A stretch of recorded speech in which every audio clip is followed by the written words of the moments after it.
Enzo Recto, kalaban ang katiwalian at kasinungalingan, kakampi sa katotohanan at kabutihan.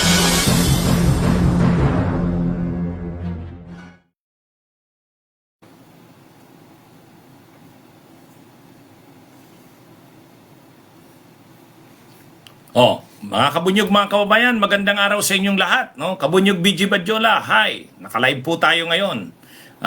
Nag-live ako kasi maganda tong balita na to. Maganda tong balita na to. At least bago matapos tong araw na to, mapag-usapan natin to. Yung hindi naman makapanood nito ng live, pag nakita nyo ito, at least mapanood nyo ito ng replay. Ayan, nagkita at nag-usap. Sina Cardinal Ambo David, si dating Vice President ngayon ay Naga City Mayor Leni Robredo at si Secretary Vince Dizon.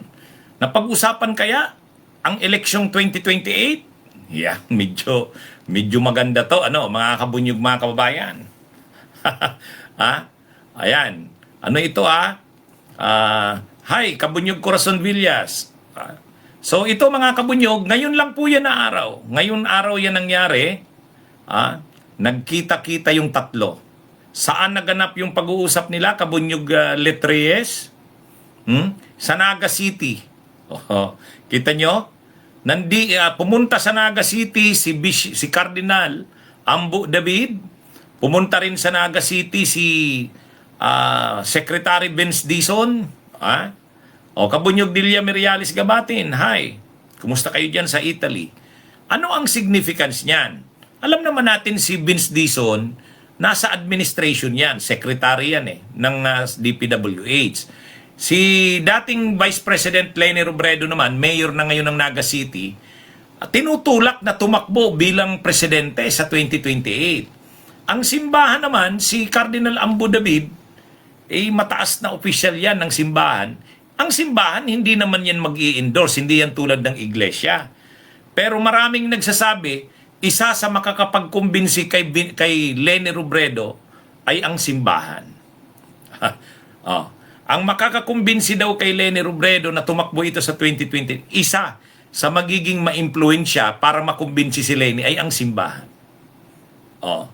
At kumbaga ito, makikita nyo dyan, kung yan si Cardinal Ambo David, simbahan, tapos nandyan si Leni Robredo, nandyan si Vince Dizon, parang iba yung dating. Iba yung dating. Mukhang, kaya lang, hindi natin alam ano bang kanilang napag-usapan. Timing lang ba yung pag-uusap na yan, pagkikita na yan, o planado ba yan? Planado ba yan? Medyo malalaman natin yan sa susunod na mga araw. Siguro maglilinaw niyan si Vince Dizon kung ano yan. So yan, mga kabunyog, hindi po yan lumang picture, ngayon po yan na araw. Ngayon pong araw yan, August 6. Saan po nangyari yan? Naga City yan. Pumunta sa Naga City si Cardinal Ambo David, pumunta ng Naga City si Vince Dizon. Siyempre, ang sasabihin nila dyan, may sadya sa Naga City si Vince Dizon. Ang sasabihin nila dyan, may sadya si Cardinal Ambo David. Si Cardinal Ambo David, halimbawa, speaker siya sa Ateneo de Naga University. Yon. Kaya siya nasa Naga. Si Vince Dizon naman, binisita niya yung proyekto ng DPWH na pinangako kay Mayor Leni. Yun naman. Kaya napunta dito sa Naga yung dalawa. So parang sasabihin yan, hindi naman talaga sadya na magkikita si Leni, si Cardinal Ambo at si Vince Dizon. Kasi ang sadya dito ni Cardinal Ambo, magsasalita sa Ateneo de Naga. Ang sadya naman ni Vince Dizon, bibisita sa proyekto ni BP Leni. Coincidence lang kaya yun na nagkasabay yung dalawa? Di ba, Kabunyog BG Badjola? Ayan. So ngayon, ang ano kasi nito, ang makikita mo kasi diyan, si Cardinal Ambo David, leader ng simbahang Katoliko. Hindi naman nakikialam ang simbahang Katoliko sa politika. Hindi naman yan tulad ng iglesia na talagang aktibo, nag-iimpluwensya sa politika, nag-i-endorse pa nga ng kandidato. Pero syempre, Pero siyempre, hindi yan maiiwasan ng simbahan na magbigay ng moral guidance. At si BP Leni Robredo, na ngayon ay mayor ng Naga, tinutulak na tumakbo sa 2028 dahil siya yung pinapaniwalaang pwedeng tumalo kay Sara Duterte. Kaya lang ayaw ni Leni. Ngayon, ang sabi naman ng iba, isa sa makakatulong na makumbinsi si Leni Robredo ay ang simbahan. At posible na sa 2028, kung tatakbo si Leni, pwedeng mag-alyansa ang administrasyon. Ay si Vince Dizon, sekretary ng administrasyon yan. So ngayon, biglang lumabas yung picture na yan, nag-uusap yung tatlo. Anong lalabas na impression dyan, di ba? So hindi maiwasan dyan na pag-usapan. Pinag-usapan kaya ng tatlo ang eleksyon sa 2028? Yun. Yun ang ano dyan. Ano ba, sinadya ba ni Cardinal Ambo ang Bicol at ni Secretary Vince para mag-usap sila nila Leni Robredo? Pwedeng sabihin yan, hindi, may ibang lakad si Vince Dizon. Si Cardinal Ambo naman may ibang lakad.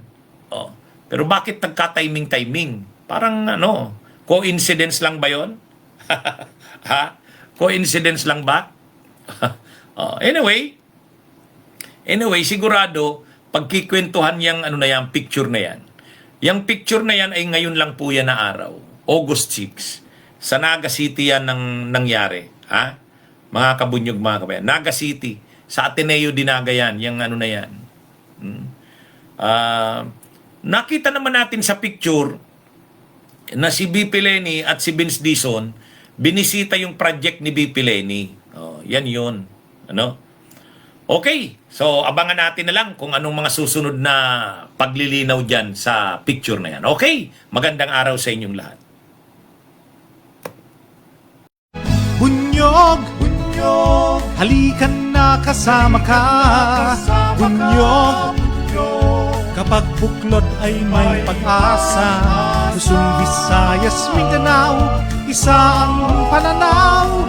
Sa bagong Pilipinas ang bunyog isisigaw. Bunyog, bunyog.